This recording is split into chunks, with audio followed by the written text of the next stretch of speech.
Generating traffic and sales can be a challenge for online merchants. But selling on the Walmart Marketplace puts your products in front of millions of customers who shop on Walmart.com. And right now, sellers who join Walmart Marketplace can save up to 50% on referral and fulfillment fees for the first 90 days. So get started today. Head over to marketplace.walmart.com/savings. That's marketplace.walmart.com/savings.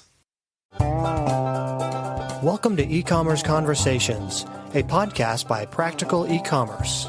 What is going on, Internet? Eric Bandels back again with another amazing episode from E-Commerce Conversations. I hope all is going well on the other side of the Internet.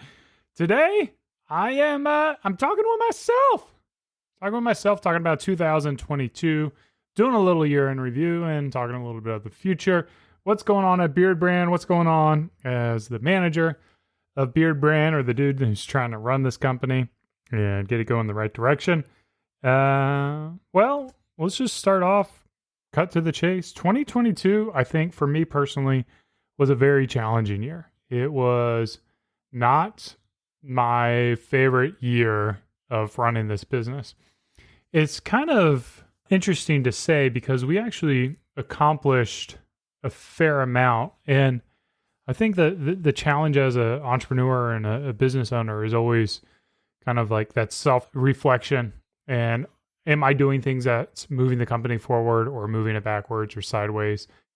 And it's always like challenging because as many of y'all know who run a business, there is unlimited options and abilities and decisions to make on how you run your company, what directions you point it forward. So to kind of give you guys a timestamp of where we're at now, in 2021, we decided to cut all of our social advertising. So that's Facebook, Instagram. I don't think we were really doing anything on Twitter or TikTok at the time, but primarily Instagram and Facebook. And the reason we did that was because in 2021, we were noticing we were essentially spending a lot of money to acquire customers, and it didn't seem like it was profitable. And if you looked at our P&L, I would say that's pretty true. We were spending, at the peak, just to be a little transparent, in the six figures, which, as you can imagine, if you're spending that amount, as a bootstrap company, not running through VC money or loans or debt or anything like that, then it's going to drive a fair amount of revenue to your business. So we saw tremendous growth in 2020, like everybody else, 2021 as well, kind of like picking back on to it. But I feel like the iOS 14 updates, that's kind of actually when we started doing our advertising. And I don't think we ever figured out how to get the cost per customer acquisition and the amount it was driving in line, and ultimately reallocated a lot of our profit into Facebook, which is one of the most frustrating things for me is, paying Zuckerberg to not make money. If you've listened to this show, I'm not the biggest fan of Zuckerberg. I just don't really trust the way he runs businesses. And, I'll work with him because it'll help make money. But if they're not going to help us make money, then it's kind of something that you really have to evaluate whether or not it's the right fit. So we cut social advertising November 2020, right before Black Friday, wrapped up the year. And I do think there was some residual awareness that continued to drip from November, December, January, February into this year. So the beginning of the year was a very profitable year when you cut your spend and you still have that awareness for a lot of customers. You're able to kind of like ride this really nice, really nice time period. Like if you ever spend a lot of money and then cut it completely, you're still going to see sales from that. It's not this automatic light switch that you flip on and on, but eventually it does kind of level out, and we saw all of our sales kind of level out through the year as we got into the year and as those sales kind of went down. The focus was to reallocate our efforts into growth through affiliates or influencers, and then improving our content. So our big initiatives were really kind of foundational business decisions. So SEO, we worked with 180 Marketing, Jeff, who was on our podcast a number of months ago. We worked with him to improve our SEO and to help with the transition as we relaunched our website this summer.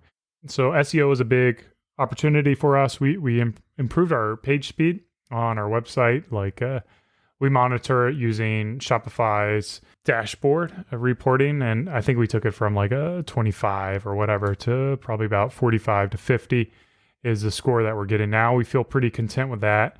There's always opportunities to improve, but I don't think it's at the point where it's being detrimental to the user experience. So we worked on the website speed, simplifying our offer, coming up with new offers to try to drive bundling, and relaunching all of our products and new packaging and new value proposition.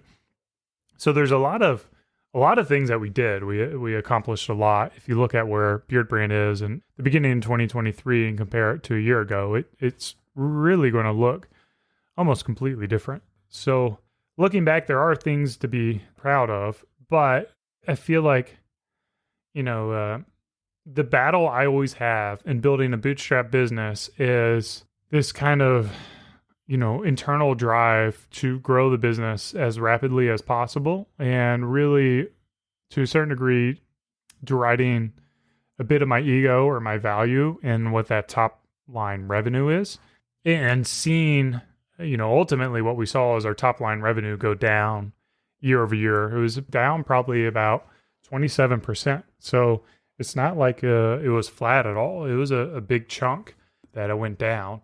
But on the other end of it, our profitability was up 44%. So, you have less tickets, less demand, less stress, less things breaking, more manageable inventory levels and turning through that, and just kind of like a more relaxed pace of business, more profitable.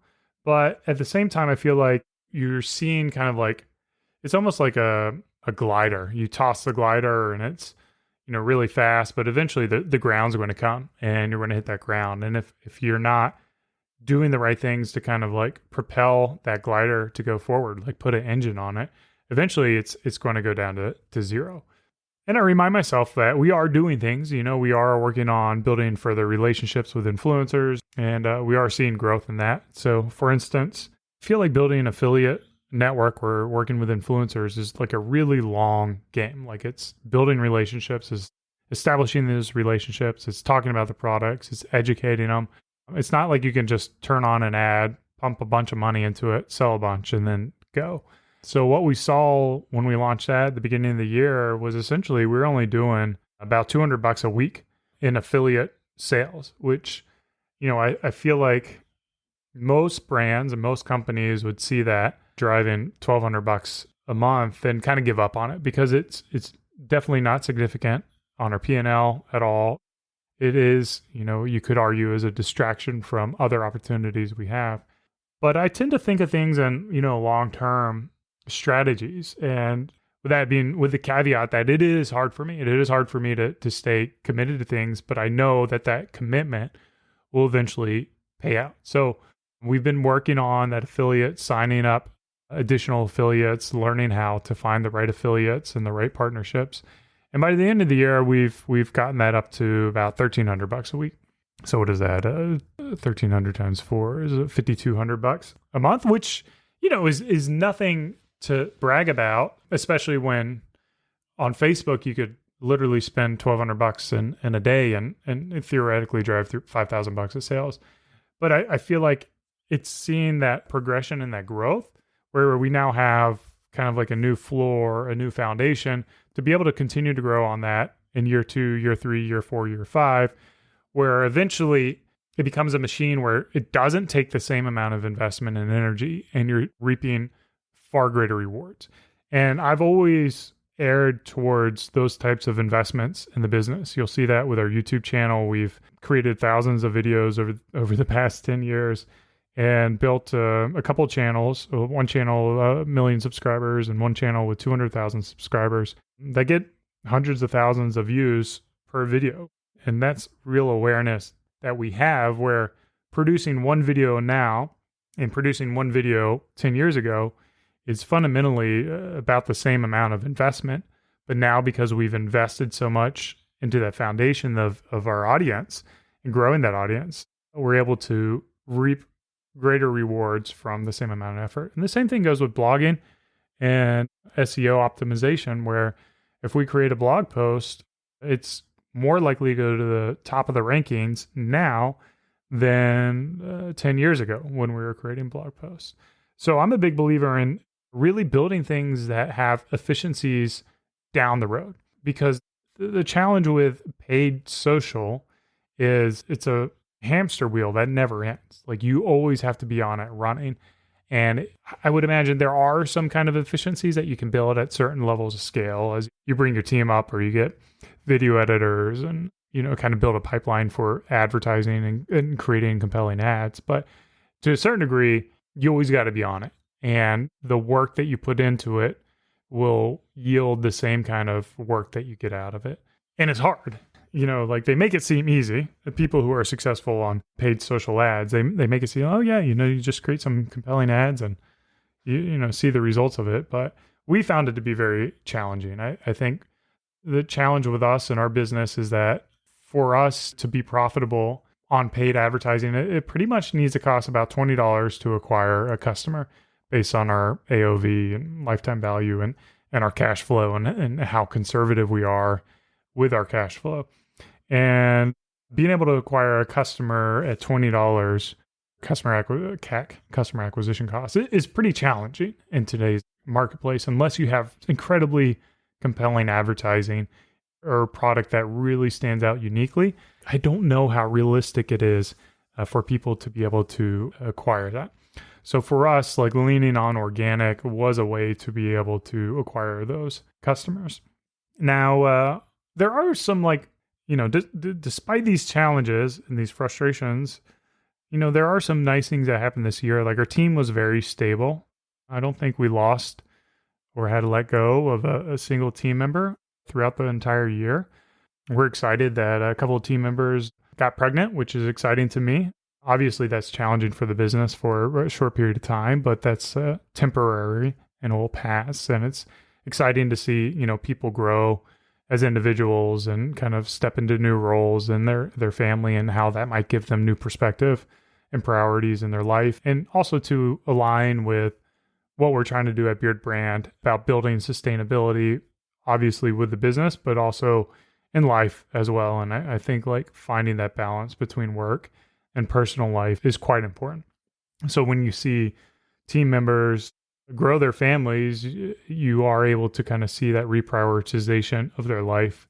And then, forcing them to allocate their resources to things that make the biggest impact and not be wasteful with the time that they spend in the office or working on things. So I think that's always a good reminder, is how can we be more efficient and not waste time doing things that aren't moving the business forward or aren't moving the business in the right direction. I think it's easy to fall into this trap of doing work just to do work and not really driving things. Of course, like I talked about, our new website, our new products, I think are pretty dope. I'm really excited about that, excited about the brand, the direction we're going for the brand.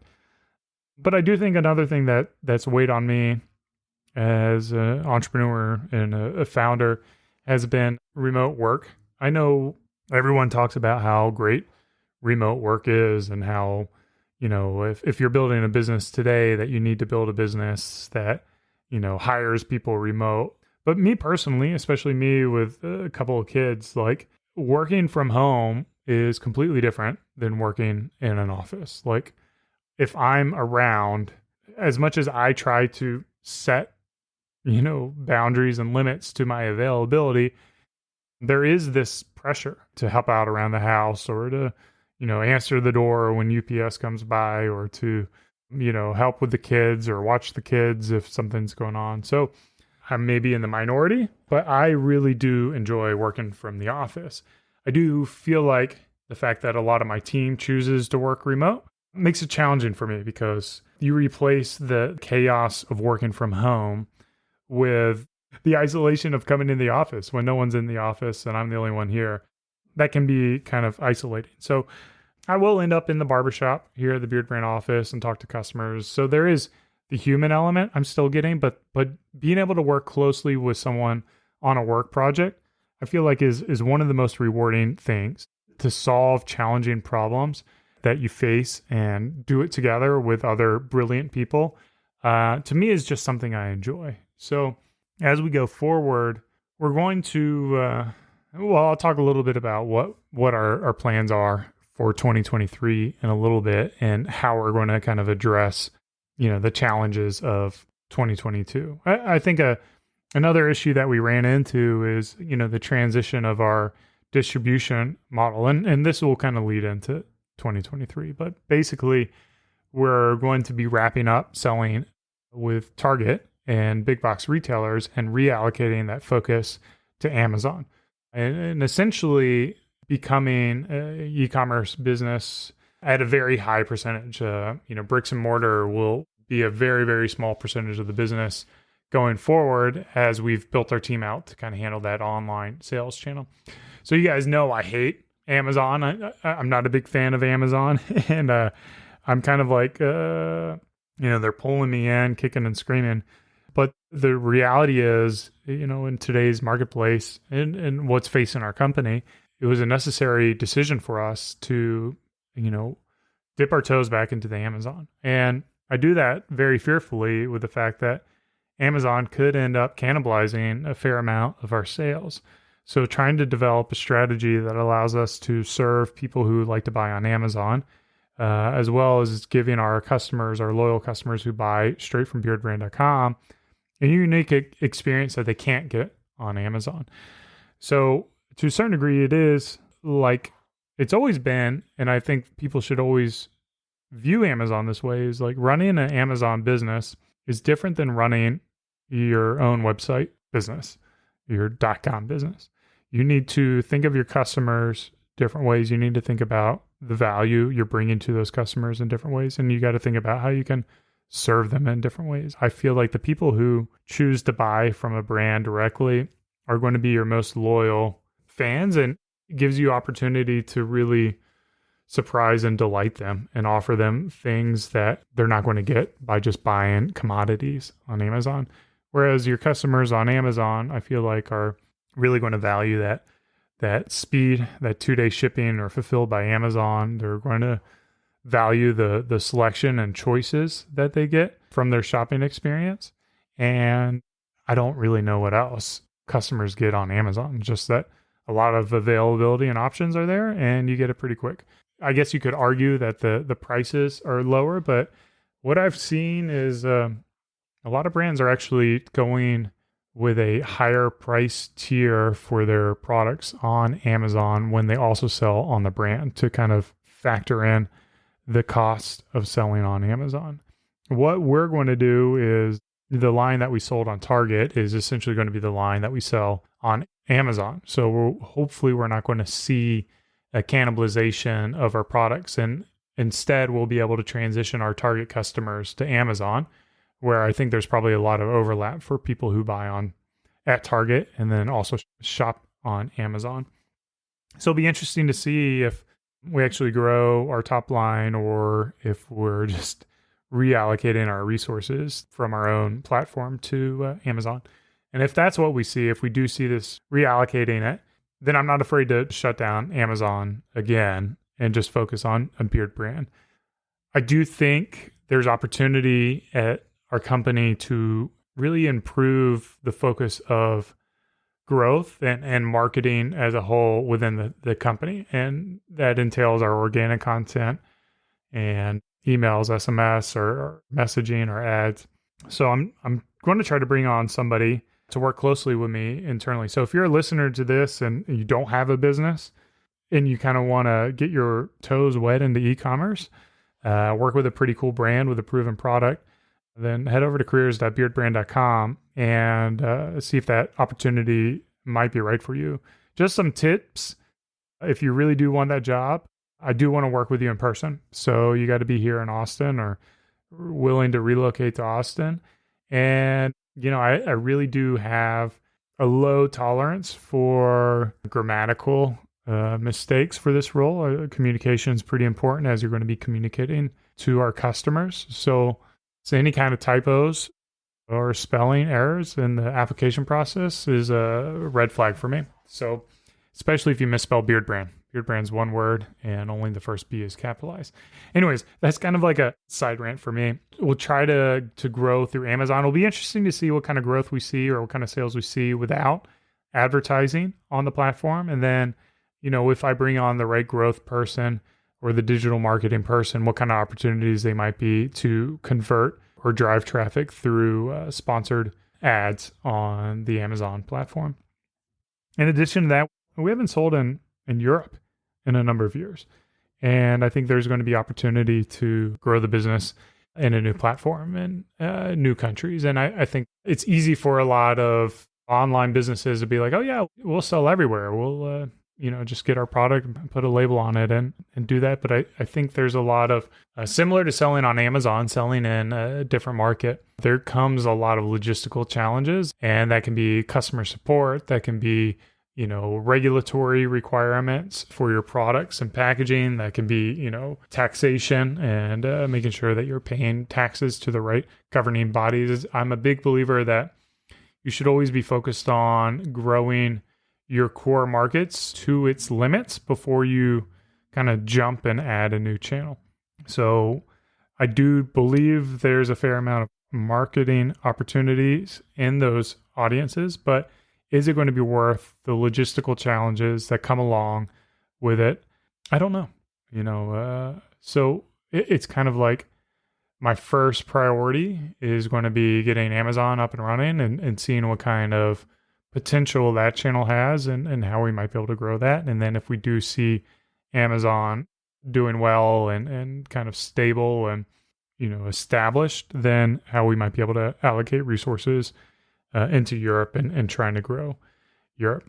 But I know a lot of the problems with listening to these podcasts, it's a double-edged sword. The people on the shows are doing incredible, amazing things. And, my peers, I look at guys like Sean Frank, who's bootstrapped Ridge to, tens of millions or hundreds of millions of dollars of revenue, and they've done it bootstrapped as well. And, Moise with Native and what he was able to do, bootstrapping that company up to, again, tens of millions, hundreds of millions of dollars. And they're, the saying of comparison is the thief of joy is true, but it's hard not to listen to these podcasts and hear these people who are doing amazing things and question your abilities as a founder or an entrepreneur and your abilities to grow the business. I know it's easy to make excuses too. It's easy to say, well, they're selling a different product to a different audience. It's a bigger market.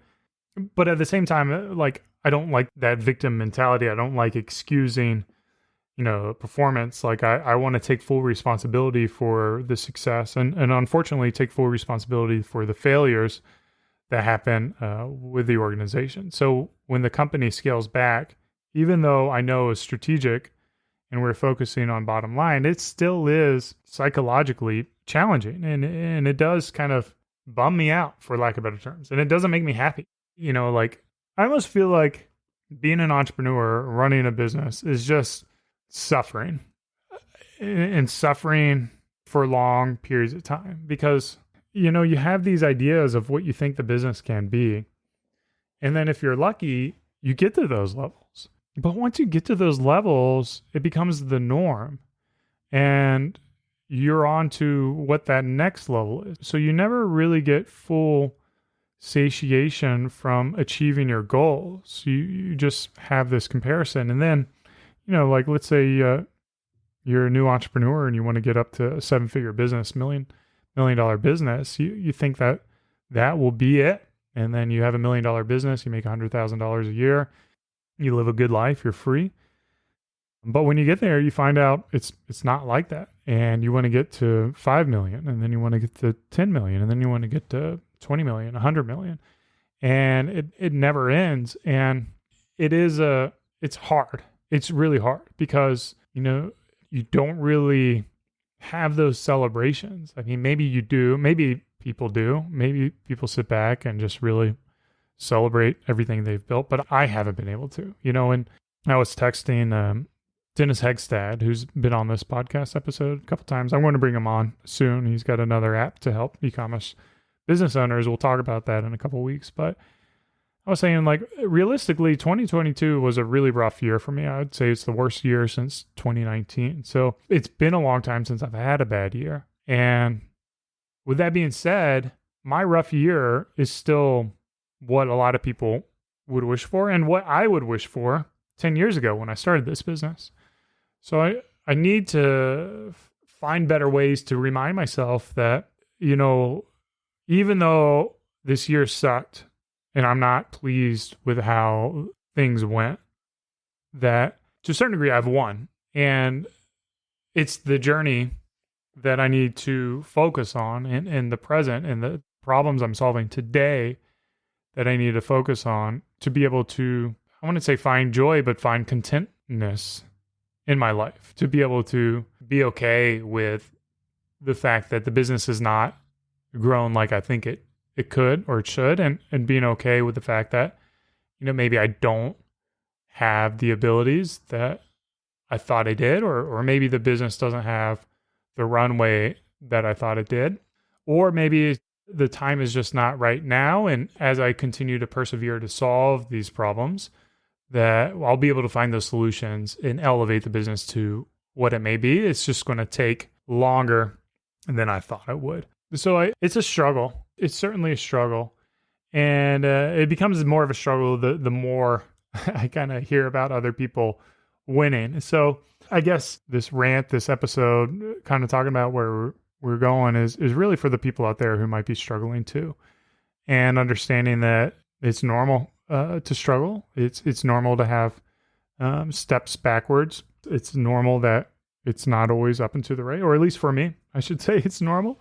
I know there's certainly outliers out there who always seem to go up and to the right, but for us, it's always been 2 steps forward and 1 step back. And this 2022, I feel like was one of those 1 step backs, and hopefully 2023, 2024 are going to be those 2 steps forward and continue to move the business forward. So hang in there if you're suffering, focus on today, the now, the opportunities and the challenges that face you. There are opportunities in the challenges because a lot of people give up when they face these challenges. A lot of people, sell their business or they shut down their business. And if you're willing to face those challenges and solve them, then you're adding valuation to your business, because the business is essentially the value of the problems that you solve. So the bigger problems you solve, the more valuable your business will be. So look for opportunities in solving really hard challenges and figuring that out. Because if you can do that, then you're going to build a business that has value. And in my opinion, companies that have value are companies that make the world a better place. So profitable companies enhance society and enhance the world. So now companies that grow and they blow all the investor money and they just kind of skit and skedaddle through VC to VC to PE to PE and then ultimately kind of go belly up. I don't think those companies brought value. Maybe there was a transfer of wealth from the investors to the founders, but companies that get to the point where they are profitable and sustainable, I think those are one of the greatest charities in the world.